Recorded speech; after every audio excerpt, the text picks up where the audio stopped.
संतोषी माता हिंदू धर्म में एक पूज्य देवी हैं, विशेषकर उन भक्तों के बीच जो उनकी कृपा से संतुष्टि, खुशी और अपनी इच्छाएं पूरी होने का आशीर्वाद प्राप्त करना चाहते हैं। संतोषी माता के समर्पित व्रत, उपासना को विशेष रूप से शुक्रवार को अनेक भक्तों द्वारा पालन किया जाता है। यहाँ एक संक्षिप्त कहानी और संतोषी माता के व्रत के बारे में जानकारी है। संतोषी माता की कहानी। संतोषी माता की कहानी प्राचीन हिंदू शास्त्रों में नहीं मिलती है, लेकिन यह मान्यता प्राप्त किस्से में से एक है। एक लोकप्रिय कथा इस प्रकार है। एक बार 3 दोस्त शुभ, लाभ और संतोषी नामक थे। वे धर्म, लाभ और संतुष्टि की अवतार थे, क्रमशः। अपने दैवीय स्वभाव के बावजूद संतोषी माता को लोग अवहेलना और अनदेखा करते रहे। एक दिन तीनों दोस्त ने मानवता के भक्ति का परीक्षण करने का निर्णय किया। उन्होंने खुद को वृद्ध और दरिद्र ब्राह्मणों में बदला और विभिन्न घरों से सहायता मांगी। जबकि शुभ और लाभ को मेहमान ने आत्मीयता से स्वीकार किया, लोग संतोषी माता को पहचान नहीं पाए और उन्हें उनकी साधना को असमर्थ मानकर असभ्यता दिखाई। दुखी होकर संतोषी माता एक घने जंगल में चली गईं, जहां उन्होंने ध्यान लगाना शुरू किया। उनकी ईमानदारी और तपस्या ने भगवान गणेश की ध्यान आकर्षित किया, जो उनके सामने प्रकट होकर उन्हें वरदान देने का निर्णय किया कि जो भक्त उन्हें भक्ति भाव से पूजेगा, उसे संतुष्टि और इच्छाएं पूर्ण होंगी।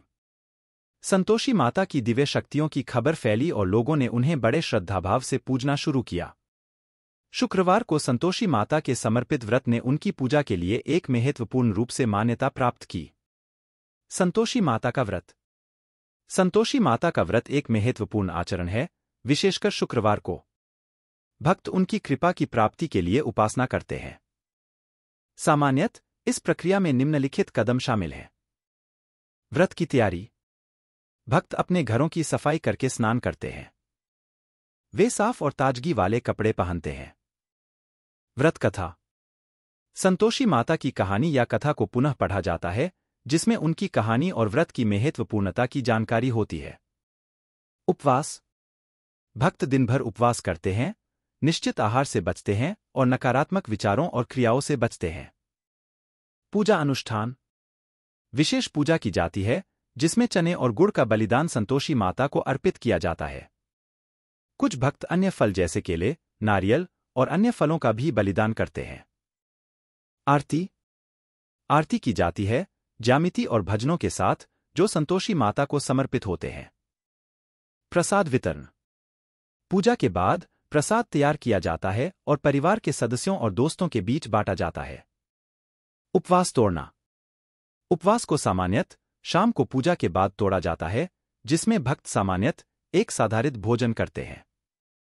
संतोषी माता का व्रत शांति, समृद्धि और इच्छाओं की पूर्ति लाने का विश्वास किया जाता है। भक्त आमतौर पर इसे विश्वास और भक्ति के साथ आगे बढ़ाते हैं, एक खुश और संतुष्ट जीवन के लिए संतोषी माता की कृपा की प्राप्ति के लिए।